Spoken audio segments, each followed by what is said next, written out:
Di balik kabut tebal dusun Kamboja, duka menyelimuti. Mbah Darmo, sang sesepuh, telah tiada. Namun, malam itu, saat keranda Mbah Darmo mulai diturunkan ke liang lahat, tiba-tiba sebuah kengerian tak terbayangkan terjadi. Ia duduk tegak, dan kini seluruh dusun tahu ada yang kembali dari kegelapan. Tapi apakah ia benar-benar sendiri?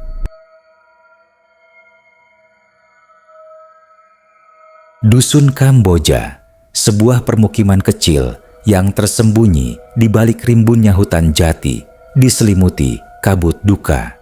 Malam itu, bukan hanya dinginnya angin pegunungan yang menusuk tulang, tetapi juga kabar kepergian Mbah Darmo, seorang sesepuh yang dihormati, yang membuat hati setiap warga mencelos. Mbah Darmo, dengan rambut putihnya yang selalu diikat rapi dan tatapan matanya yang teduh, adalah pilar kebijaksanaan di dusun itu. Ia dikenal sebagai tabib kampung. Tangan dinginnya telah menyembuhkan banyak penyakit, dan lisannya tak pernah lelah menasihati. Usianya sudah menginjak 87 tahun, dan meskipun fisiknya telah renta, semangatnya tak pernah padam. Namun, pagi itu, ia ditemukan tak bergerak di balai-balai rumahnya. Wajahnya pucat pasi, napasnya terhenti, dan denyut nadinya tak lagi terasa. Berita kematian Mbah Darmo menyebar secepat kilat. Suara tangisan Bu Lastri, menantu perempuannya, mengoyak kesunyian dusun. Warga berbondong-bondong datang melayat, memenuhi rumah sederhana Mbah Darmo yang kini disesaki oleh isak tangis dan doa-doa. Suasana remang-remang di dalam rumah hanya diterangi oleh beberapa lampu teplok, menambah kesan kelam. Aroma kembang melati bercampur bau tanah basah yang terbawa dari luar oleh langkah-langkah pelayat, menciptakan aroma khas kematian yang mencekam. Bu Lastri dengan wajah sembab dan mata merah terus-menerus memeluk jasad Mbah Darmo yang terbujur kaku di tengah ruangan, seolah tak rela melepaskannya. Pak Lurah Sanusi dengan jenggotnya yang memutih dan sorot mata prihatin berusaha menenangkan Bu Lastri dan mengatur jalannya prosesi. "Sudah, Lastri, ikhlaskanlah. Mbah Darmo sudah tenang," ujarnya dengan suara parau. Namun Bu Lastri hanya menggeleng, air matanya tak kunjung berhenti mengalir. Para pemuda dusun yang dipimpin oleh Rahmat, seorang pemuda bertubuh tegap dan dihormati karena keberaniannya, mulai mempersiapkan segala kebutuhan pemakaman, gali tanah, siapkan kain kafan, dan keranda. Rahmat, yang selama ini selalu mengagumi Mbah Darmo, merasakan beban yang berat di pundaknya. Ia ingat betul bagaimana Mbah Darmo pernah menyelamatkannya dari demam tinggi yang hampir merenggut nyawanya saat ia masih kecil. Kini, ia harus mengantarkan sosok yang sangat berjasa itu ke tempat peristirahatan terakhirnya. Hujan rintik-rintik mulai turun, membasahi bumi dusun Kamboja, seolah langit pun ikut berduka. Gemuruh guntur sesekali menyambar, menerangi sekilas kegelapan yang menyelimuti dusun, lalu kembali padam, meninggalkan jejak kengerian. Malam harinya, setelah dimandikan dan dikafani dengan hati-hati, jasad Mbah Darmo dibaringkan di atas keranda kayu jati yang telah usang, warisan turun-temurun dari nenek moyang dusun. Keranda itu dengan ukiran naga yang samar-samar terlihat di sisi-sisinya, seolah menyimpan kisah-kisah lama yang kelam.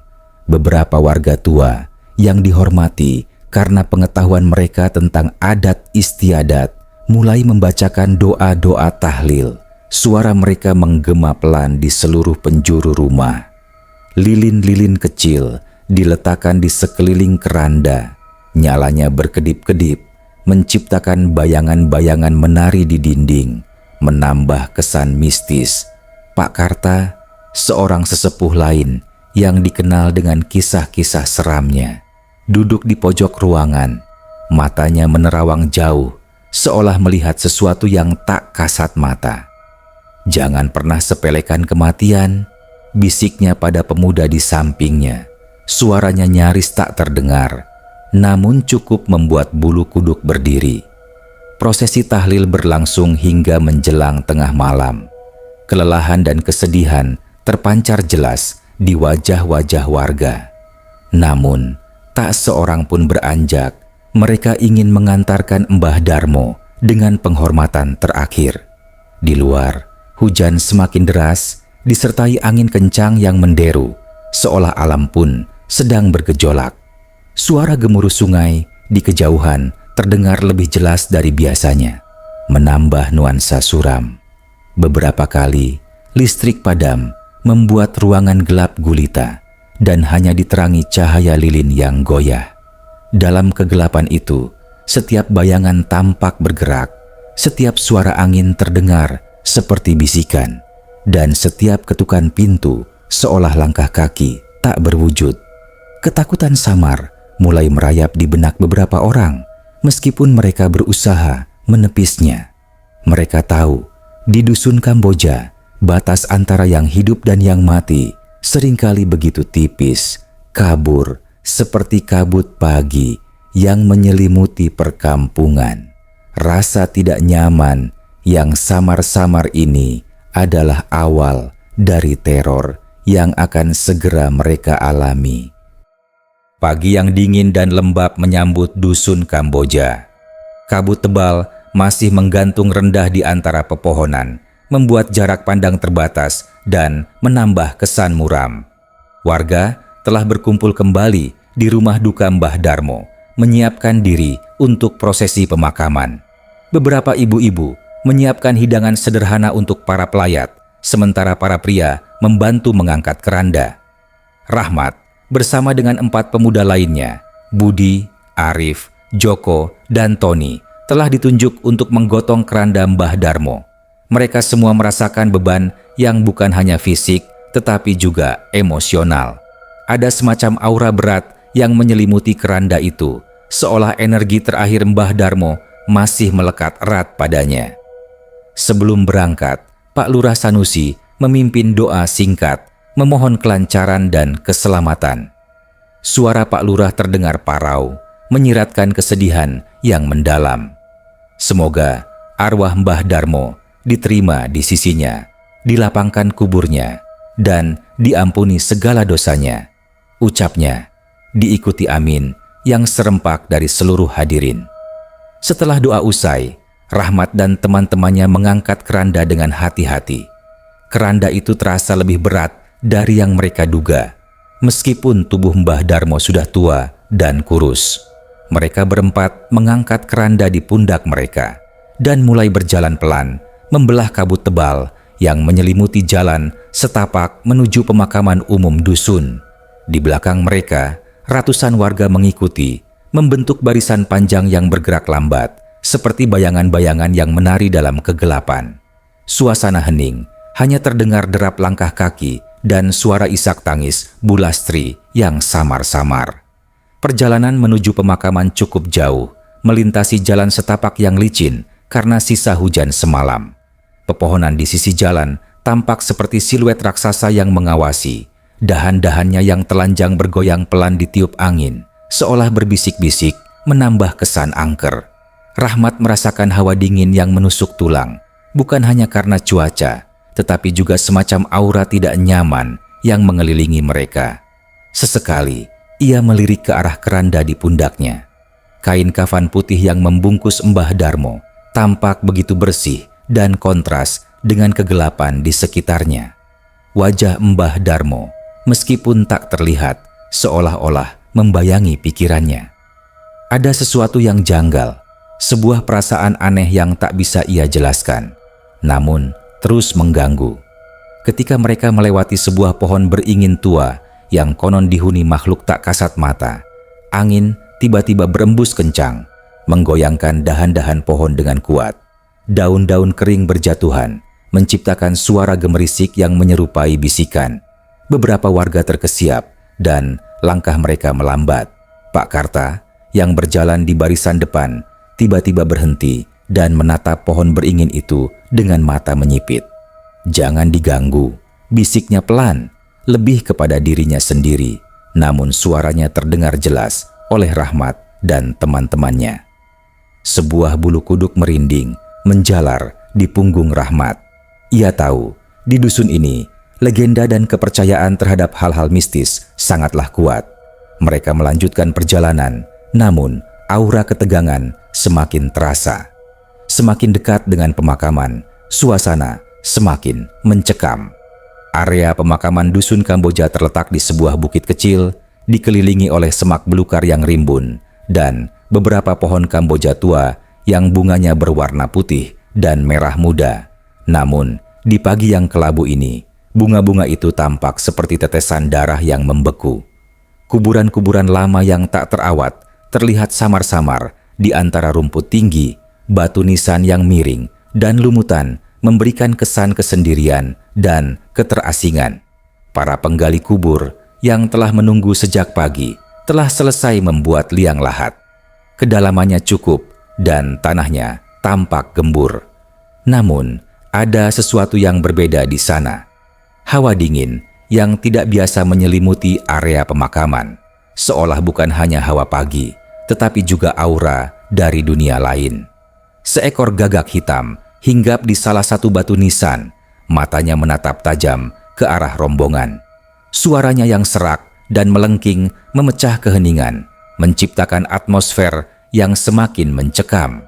Semua orang merasakan gelombang ketakutan yang samar, namun tak seorang pun berani mengungkapkan. Mereka hanya berharap prosesi ini segera berakhir tanpa insiden aneh. Namun, takdir rupanya memiliki rencana lain yang jauh lebih mengerikan. Rahmat dan ketiga temannya meletakkan keranda Mbah Darmo di tepi liang lahat. Aroma tanah basah dan lumut yang menyengat langsung menusuk indera penciuman. Udara terasa semakin dingin, seolah-olah embun pagi berubah menjadi es yang membekukan. Semua pelayat berdiri mengelilingi liang lahat, membentuk lingkaran diam yang tegang. Raut wajah mereka menyiratkan kesedihan, namun juga ada gurat kecemasan yang samar. Tatapan mata mereka tertuju pada keranda yang kini terlihat lebih mencolok di tengah-tengah hamparan tanah galian yang gelap. Sinar matahari pagi yang seharusnya mulai menyinari tertutup rapat oleh mendung kelabu, membuat suasana semakin suram dan menyeramkan. Pak Lurah Sanusi melangkah maju. Suaranya bergetar saat ia memulai prosesi penurunan jenazah. "Mari kita antarkan Mbah Darmo ke tempat peristirahatan terakhirnya," ucapnya pelan, menginstruksikan Rahmat dan teman-temannya untuk bersiap. Rahmat, Budi, Arif, dan Joko mulai mengangkat keranda kembali, berniat untuk menurunkan Mbah Darmo perlahan ke dalam liang lahat. Tubuh mereka tegang, bukan hanya karena beban keranda, tetapi juga karena atmosfer aneh yang semakin pekat. Jantung Rahmat berdebar kencang, merasakan firasat buruk yang semakin kuat. Ia mencoba mengabaikannya, berusaha fokus pada tugasnya. Keranda mulai bergerak turun, perlahan-lahan. Tepat ketika keranda hampir mencapai dasar liang lahat, sebuah suara aneh terdengar. Bukan suara tangisan, bukan pula suara angin. Itu adalah suara berderak, seperti kayu lapuk yang patah, diikuti dengan gerakan halus dari dalam keranda. Rahmat merasakan keranda di tangannya bergetar. Sedikit demi sedikit, seolah ada sesuatu yang bergerak di dalamnya. Ia mengira itu hanya perasaannya saja, mungkin karena tegang atau kelelahan. Namun, ia melihat Budi dan Arif saling berpandangan dengan mata membesar, dan Joko menarik napas tajam. Mereka juga merasakannya. Gerakan itu semakin jelas, tidak bisa lagi diabaikan. Kemudian, dengan sebuah sentakan yang tiba-tiba, yang membuat keempat pemuda itu terhuyung, keranda berguncang hebat. Dan di detik berikutnya, sesuatu yang tak terbayangkan terjadi. Secara perlahan, namun pasti, tubuh Mbah Darmo yang seharusnya terbujur kaku di dalam keranda mulai mengangkat dirinya sendiri. Mulanya hanya sedikit, lalu semakin tinggi, sampai akhirnya jasad Mbah Darmo yang terbungkus kain kafan putih bersih terduduk tegak di dalam keranda. Kain kafan di bagian kepalanya sedikit terbuka, menampakkan wajah pucat Mbah Darmo yang samar-samar. Matanya masih tertutup rapat, namun posisi duduknya yang tegak itu sungguh mengerikan. Keheningan yang mencekam langsung pecah menjadi jeritan histeris. Ah! Suara-suara ketakutan meledak dari kerumunan. Para ibu-ibu menjerit histeris, beberapa jatuh pingsan, yang lain saling dorong untuk melarikan diri. Anak-anak yang ikut dalam rombongan menangis, meraung-raung ketakutan. Kerumunan yang tadinya tertata rapi, seketika buyar menjadi lautan manusia yang kacau balau. Mereka berlari tanpa arah, menabrak satu sama lain, berusaha menjauh dari pemakaman secepat mungkin. Suara langkah kaki yang kalang kabut di tanah becek, jeritan panik dan tangisan memenuhi udara. Rahmat, Budi, Arif, dan Joko terpaku di tempat. Tangan mereka masih memegangi keranda, namun tubuh mereka gemetar hebat. Mata mereka terbelalak menyaksikan pemandangan di depan mereka. Otak mereka tidak bisa memproses apa yang baru saja terjadi. Jantung mereka berdebar begitu kencang hingga terasa sakit di dada. Pak Lurah Sanusi yang tadinya tegar kini berdiri mematung, wajahnya pucat pasi, matanya memancarkan ketakutan yang luar biasa. Ia adalah orang yang paling rasional di antara mereka. Namun pemandangan ini menghancurkan semua logikanya. Bahkan Pak Karta, sesepuh yang dikenal tak gentar, terhuyung mundur beberapa langkah, wajahnya menunjukkan ekspresi horor yang jelas. "Mbah Darmo hidup lagi," bisiknya, suaranya bergetar tak percaya. Kabut yang tadinya hanya tipis, kini terasa menebal, seolah menyembunyikan kejadian mengerikan ini dari dunia luar. Suara gagak yang tadi hinggap di nisan, kini terbang menjauh dengan suara parau yang melengking, seolah ikut merasakan kengerian yang sama. Kepanikan menyebar dengan kecepatan yang tak terbayangkan di dusun Kamboja. Warga yang berlari dari pemakaman tiba di permukiman dengan napas tersengal, wajah pucat pasi, dan mata ketakutan yang masih terbelalak. Mereka menceritakan apa yang baru saja mereka saksikan. Mbah Darmo bangkit dan duduk di kerandanya. Kabar ini yang terdengar seperti kisah dari mimpi buruk, seketika menyulut api ketakutan massal. Rumah-rumah yang tadinya tenang, kini riuh dengan suara jeritan, tangisan, dan kepanikan. Beberapa warga mengunci diri di dalam rumah, bersembunyi di bawah meja, atau berpelukan erat dengan keluarga mereka, seolah-olah ada monster tak terlihat yang mengejar mereka. Anak-anak yang melihat orang tua mereka ketakutan, ikut menangis tanpa henti, menambah suasana mencekam. Bu Lastri yang sebelumnya menangis meratapi kepergian Mbah Darmo, kini terduduk lemas di tanah, matanya kosong menatap ke depan. Air matanya telah kering, tergantikan oleh kengerian yang membekas di wajahnya. Tetangga-tetangga mencoba menenangkannya, namun tubuhnya bergetar tak terkendali. Ia tak sanggup membayangkan kengerian yang disaksikan oleh orang lain. Kengerian yang melibatkan jasad mertuanya sendiri. Dalam benaknya, ia hanya membayangkan Mbah Darmo yang telah tenang, kini entah bagaimana, kembali dalam wujud yang menakutkan. Ia berdoa dalam hati, memohon agar ini semua hanya mimpi. Di pemakaman, Rahmat dan ketiga temannya masih berdiri terpaku di tepi liang lahat. Tangan mereka masih di keranda yang kini berisi Mbah Darmo yang terduduk tegak. Mereka tidak bisa bergerak, tubuh mereka seolah membeku karena syok. Jantung mereka berdebar begitu kencang hingga terasa ingin meledak dari dada. Mereka mencoba mencerna apa yang telah terjadi, namun otak mereka menolak untuk percaya. Ini bukan hal yang lumrah, bukan hal yang pernah mereka alami. Ini adalah kengerian murni, sesuatu yang melampaui batas nalar. Mata Mbah Darmo yang masih tertutup rapat, entah mengapa terasa seperti menatap mereka, mengamati setiap gerakan mereka. Pak Lurah Sanusi setelah beberapa saat membeku, mencoba menguasai dirinya. Sebagai pemimpin dusun, ia harus tetap tenang. Namun, wajahnya masih memucat pasi dan keringat dingin membanjiri dahinya. Ia melirik ke arah Mbah Darmo yang terduduk di keranda, lalu menatap Rahmat dan teman-temannya. Jangan biarkan keranda ini jatuh, ucapnya dengan suara parau, berusaha terdengar tegas, namun jelas ada getaran ketakutan di dalamnya. Ia tahu jika keranda itu jatuh, entah apa lagi yang akan terjadi.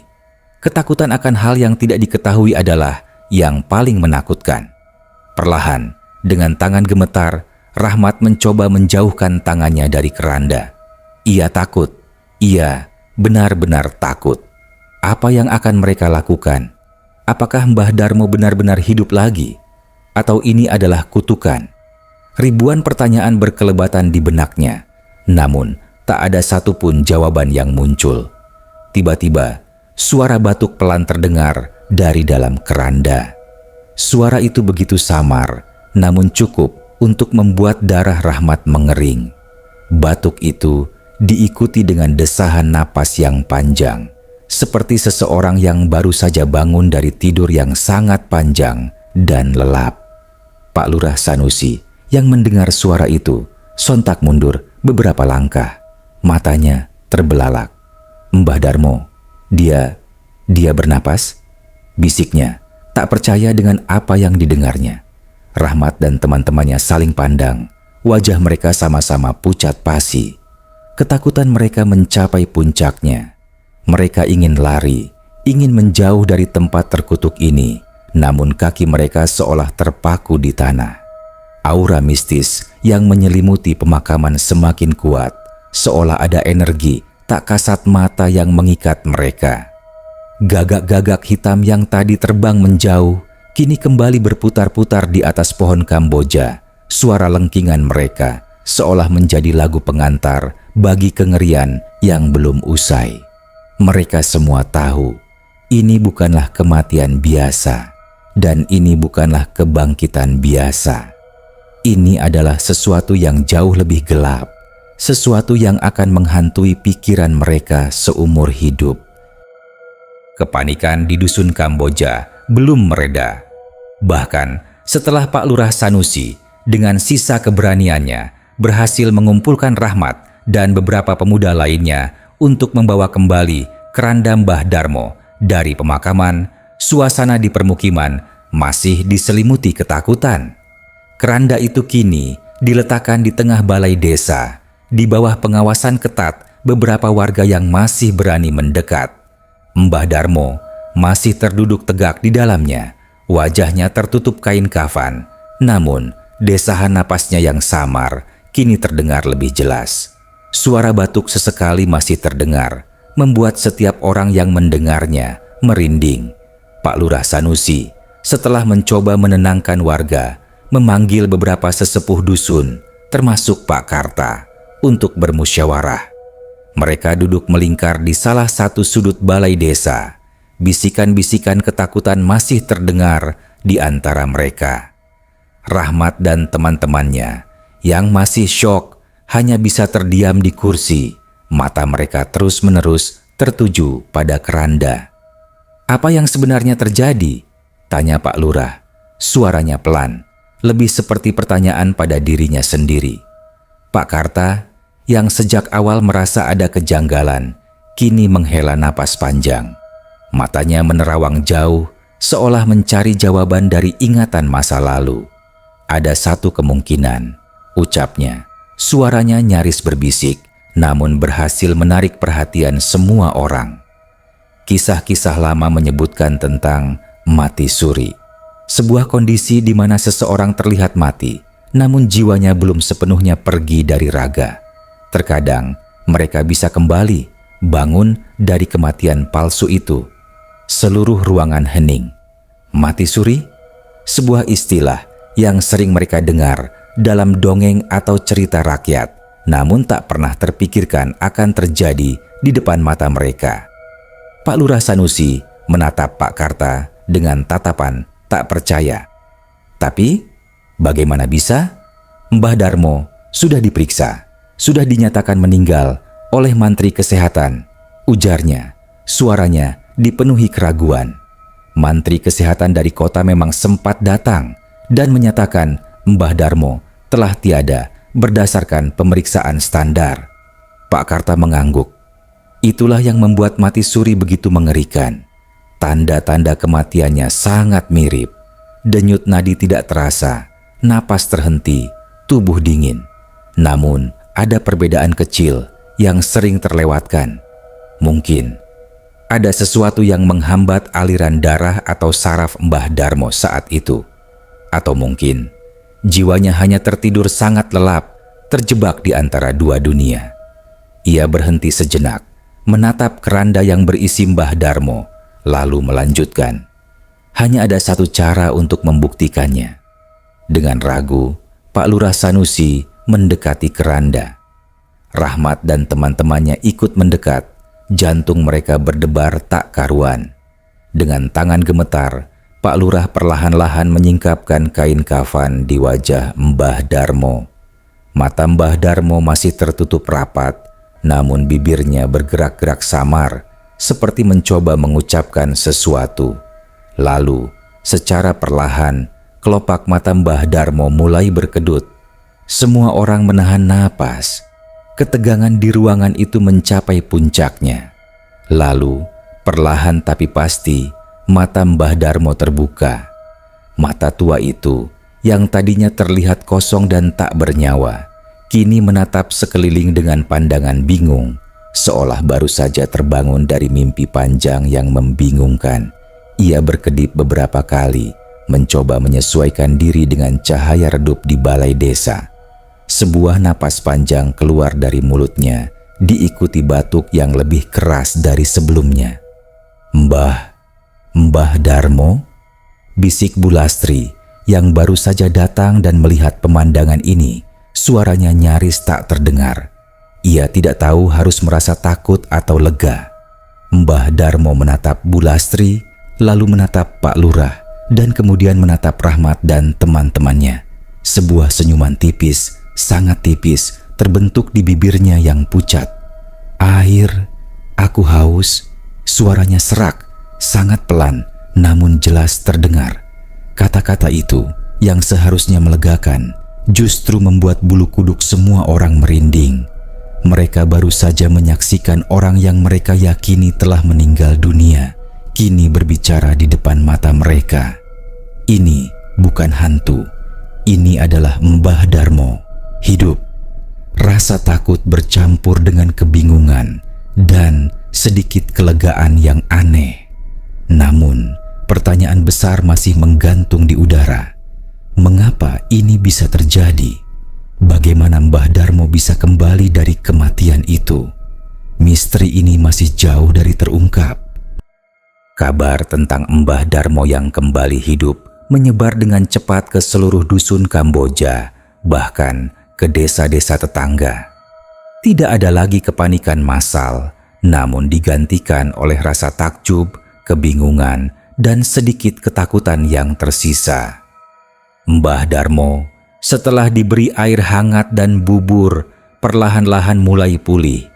Ia berbicara dengan suara serak, menceritakan pengalamannya yang aneh. Ia merasa seperti tidur sangat lelap, namun dalam tidurnya, ia merasakan kegelapan yang pekat, sebuah tekanan yang luar biasa, dan suara-suara samar yang tak bisa ia pahami. Ia mendengar suara orang-orang yang menangisinya, namun ia tak bisa bergerak, tak bisa membuka mata, tak bisa berbicara. Ia seperti terpenjara dalam tubuhnya sendiri. "Aku mendengar kalian," ujarnya pelan saat Bu Lastri menyuapinya. "Aku mendengar kalian mendoakanku. Aku ingin menjawab, tapi tak bisa. Aku merasa ditarik ke dalam sesuatu yang sangat gelap. Rasanya seperti ada tangan-tangan tak terlihat yang mencoba menarikku lebih dalam." Wajahnya menunjukkan ekspresi lelah, seolah ia baru saja menjalani perjalanan yang sangat jauh dan melelahkan. Ia ingat merasakan guncangan, lalu hawa dingin yang menusuk, dan tiba-tiba saja ia bisa bernapas kembali dan merasakan tubuhnya kembali. Ia bahkan sempat mendengar suara Rahmat dan teman-temannya yang ketakutan di dekatnya. Pak Karta dengan bijaksana menjelaskan fenomena ini kepada warga yang masih penasaran. Ini adalah mati suri atau kataleptik, kondisi di mana fungsi vital tubuh menurun drastis hingga sulit dideteksi, sehingga orang yang mengalaminya terlihat seperti meninggal dunia. Biasanya disebabkan oleh kelelahan ekstrim, shock, atau kondisi medis tertentu yang menyebabkan saraf dan organ berhenti bekerja sementara. Mbah Darmo mungkin mengalami salah satunya. Ia juga menambahkan, secara spiritual, beberapa orang percaya bahwa mati suri adalah ketika jiwa seseorang sempat melayang, namun belum sepenuhnya meninggalkan raga karena ikatan batin yang kuat atau belum saatnya mereka pergi. Penjelasan Pak Karta yang didukung dengan pemahaman medis sederhana dari mantri kesehatan yang dipanggil kembali, sedikit demi sedikit menenangkan hati warga. Ketakutan perlahan tergantikan oleh rasa syukur. Mbah Darmo, pilar kebijaksanaan dusun itu, telah kembali. Kejadian ini menjadi pelajaran berharga bagi semua orang. Mereka belajar untuk tidak mudah menyerah pada kepanikan dan untuk mencari penjelasan yang rasional di balik setiap kejadian aneh, meskipun terkadang penjelasan itu sendiri terdengar luar biasa. Mbah Darmo dengan kesabaran dan kebijaksanaannya menerima kembali posisinya di dusun. Ia tidak lagi menjadi sosok yang menakutkan, melainkan menjadi bukti nyata akan keajaiban hidup. Ia seringkali duduk di balai-balai rumahnya, menceritakan pengalamannya yang mengerikan, namun menakjubkan itu kepada siapa saja yang mau mendengarkan. Rasanya seperti terjebak di antara dua dunia. Katanya suatu kali kepada Rahmat, satu sisi gelap dan dingin, sisi lain ada suara-suara yang menarikku kembali. Bersyukurlah kalian nak, yang masih diberi kesempatan hidup ini. Kejadian Mbah Darmo ini akan selalu dikenang di dusun Kamboja. Sebuah kisah yang bermula dari kengerian yang tak terbayangkan, berakhir dengan kelegaan dan rasa syukur. Kejadian itu menjadi pengingat bahwa hidup adalah misteri yang tak ada habisnya, dan terkadang batas antara hidup dan mati begitu tipis, seolah hanya sehelai kain kafan yang memisahkan. Kisah ini mengajarkan bahwa ada hal-hal di dunia ini yang melampaui pemahaman manusia, namun bukan berarti itu adalah hal yang jahat. Terkadang itu adalah sebuah keajaiban, sebuah kesempatan kedua yang diberikan oleh alam semesta. Dan setiap kali ada seseorang yang bercerita tentang kebangkitan Mbah Darmo, bulu kuduk mereka akan merinding, bukan karena takut, tapi karena takjub. Ini adalah kisah nyata. Sebuah kisah tentang hidup yang kembali dari ambang kematian, yang membuktikan bahwa keajaiban bisa saja terjadi, bahkan di tengah-tengah duka dan kengerian. Kisah Mbah Darmo akan terus menghantui dusun Kamboja. Sebuah pengingat bahwa batas antara hidup dan mati terkadang begitu tipis, dan di kegelapan malam siapa tahu siapa lagi yang akan kembali dari kematiannya yang tak terduga.